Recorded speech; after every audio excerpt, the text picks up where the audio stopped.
जय हिंद। आज समझते हैं कि इंटरनल असेसमेंट जो है उसका मार्क्स कैसे मिलेगा। क्या होता है इंटरनल असेसमेंट? बहुत सारे क्वेश्चन आ रहे थे कि इंटरनल असेसमेंट क्या होता है। प्रैक्टिकल के बारे में मालूम है, लेकिन इंटरनल असेसमेंट के बारे में कुछ बताइए। और जो झारखंड एकेडमिक काउंसिल के द्वारा इंटरनल असेसमेंट का मीन्स आधा दर्जन से ज़्यादा बातों को बताया गया है कि ये सारे पॉइंट जो है आपके इंटरनल असेसमेंट में दिया जाएगा। ठीक है, तो चलिए समझते हैं कि इंटरनल असेसमेंट क्या होता है। वीडियो को पूरा देखिएगा तभी समझ में आएगा। ठीक है, वीडियो को पूरा देखकर और समझ लें, और फिर भी नहीं समझ में आता तब कमेंट कीजिएगा, क्योंकि जो वीडियो में बताता हूँ वही कमेंट करते हैं आप लोग।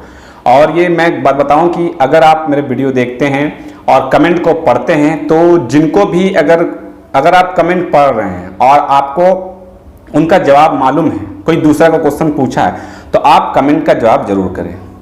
आप कमेंट का जवाब दें उनको भी। अगर आप जानते हैं उसके आंसर तो आप आंसर दे सकते हैं, इसमें से कोई दिक्कत नहीं है। आप उनका अगर आंसर जानते हैं, कोई पूछता है कमेंट में और आप पढ़ते हैं और आपको लगता है कि इसका आंसर मुझे मालूम है, तो आप उसका आंसर जवाब में कमेंट में दे भी सकते हैं। आप भी दें ताकि और भी सभी लोगों को जानकारी मिले। ठीक है, तो चलिए जानते हैं कि क्या है इंटरनल असेसमेंट। जो आधा दर्जन से ज़्यादा दिया गया है तो उसके बारे में कि इंटरनल असेसमेंट में क्या क्या आता है। ठीक, उसमें कुछ नोट डाउन करके रखा हुआ हूँ। तो पहला जो आपका है, सबसे पहला आपका ये देखा जाएगा कि आप कितने दिन स्कूल कॉलेज में प्रेजेंट थे, उपस्थित थे।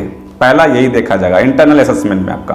अब आप कहेंगे सर कॉलेज स्कूल तो बंद थी, पिछले 3 महीने के लिए खोला गया था, बहुत सारे लोग उसमें प्रेजेंट नहीं हुए, तो उसके लिए टेंशन नहीं है। अगर 12 में है आपका तो 10, 9, 10, 11 पिछले साल का प्रेजेंटेशन देखा जाएगा आपका। ठीक है, आप कितने दिन उपस्थित थे वो देखा जाएगा। 10 में है तो आपका पिछला 9 का देखा जाएगा, 8 का देखा जाएगा। आप उसके लिए टेंशन ना लें। 3 महीना स्कूल आप नहीं गए थे तो ऐसा नहीं कि आपको मार्क्स कम मिलेगा, आप पिछले साल तो स्कूल गए थे ना, तो वो देखा जाएगा।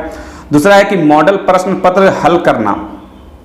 स्कूल कॉलेज में जो मॉडल प्रश्न पत्र दिया गया था, तब बहुत सारे मॉडल प्रश्न पत्र बहुत सारे स्कूल कॉलेज में क्या करवाया गया था, उनको सॉल्व करवाया गया था। बहुत सारे सॉल्व नहीं भी किए थे, लेकिन बहुत सारे स्कूल कॉलेज में क्या हुआ था, सॉल्व करवाए थे। ठीक, नेक्स्ट है कि स्कूल कॉलेज में आंतरिक स्तर पर हुई परीक्षा। स्कूल और कॉलेज में जो इंटरनल एग्जाम हुआ था, कुछ छोटा मोटा बहुत सारे स्कूल ने लिया है, बहुत सारे स्कूल ने नहीं लिया है, तो आंतरिक जो परीक्षा है ये सब सुझाव दिया गया था। ठीक है, नेक्स्ट है कि प्रैक्टिकल एग्जाम लिया जाएगा। ठीक है, जो प्रैक्टिकल का एग्जाम जो आप लोग ने दिया था, तो प्रैक्टिकल का एग्जाम बहुत सारे लोगों का नहीं हुआ था, तो उनके लिए प्रैक्टिकल का एग्जाम जो है वो लिया जाएगा। नेक्स्ट है कि ऑनलाइन क्विज, जो आप अभी ऑनलाइन एग्जाम दे रहे थे, ऑनलाइन स्टडी कर रहे थे, तो ऑनलाइन स्टडी के दौरान आपको सैटरडे को, संडे को क्विज होता था, है ना, आप उसका आंसर देते थे, जवाब देते थे, तो वो भी देखा जाएगा इंटरनल असेसमेंट में। वो भी देखा जाएगा कि उसमें आपका कैसा परफॉर्मेंस रहा था, क्या आपने ऑनलाइन क्विज में कोई भाग लिया भी था कि नहीं भी लिया था, तो वो आपको देखा जाएगा। अगर आप सोचना शुरू कर देखिए, ऑनलाइन क्विज में कभी भी आप जवाब दिए थे कि नहीं दिए थे, है ना, दिए तो जरूर होंगे, तो ये भी देखा जाएगा। ठीक, बिहेव, आपका जो आचरण है, आपका जो बिहेव है स्कूल कॉलेज में कैसा रहता था, वो भी इंटरनल असेसमेंट में देखा जाएगा। ठीक है, नेक्स्ट प्रतियोगिताओं, जो कंपटीशन, जो मतलब छोटा मोटा स्कूल में कई प्रोग्राम वगैरह होते थे, प्रतियोगिताओं में आपकी जो सहभागिता होती थी उसको भी देखा जाएगा कि आप कितना उस पर एक्टिव रहते थे। आप जो एक्सटर्नल काम स्टडी के द्वारा, स्टडी के अलावा और भी जो वर्क है वो करते थे, वो भी आपके इंटरनल असेसमेंट में देखा जाएगा। ठीक है, और उसके बाद तो ये सारी पॉइंट जो मैं आपको बताया, तो ये सारे पॉइंट आपका इंटरनल असेसमेंट में आता है ना। ये सारी पॉइंट क्या होता है, इंटरनल असेसमेंट में आता है, और इन सारी बातों का आपका मूल्यांकन किया जाएगा और उसके बाद फिर आपको इंटरनल असेसमेंट का मार्क्स आपको दिया जाएगा।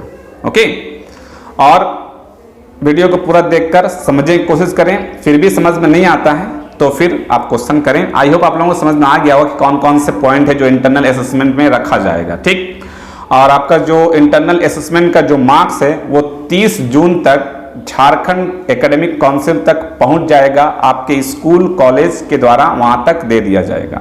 30 जून तक अपलोड कर दिया जाएगा, मीन्स ऑनलाइन अपलोड कर दिया जाएगा। तो 30 जून के पहले ही आपका ये सब मूल्यांकन कर लिया जाएगा। और प्रैक्टिकल का जो एग्जाम है, जिनका बचा हुआ है, उनका भी प्रैक्टिकल एग्जाम होगा। चैनल से जुड़े रहें, चैनल को सब्सक्राइब करके और चैनल से जुड़े रहें। प्रैक्टिकल के एग्जाम का डेट दिया जाएगा, आपको इन्फॉर्मेशन मिल जाएगा। आपको स्कूल के द्वारा भी इन्फॉर्मेशन दिया जाएगा और मुझे मालूम चलेगा तो मैं तो आपको वीडियो के द्वारा इन्फॉर्मेशन दे ही दूंगा। आप चैनल से जुड़े रहें, ठीक है। तो आई होप आप लोगों को समझ में आया होगा। इस वीडियो में बस इतना ही, फिर मिलते हैं नेक्स्ट वीडियो में कुछ न्यू जानकारी के साथ। तब तक रखें अपना ख्याल। Thank you friends, thanks for watching.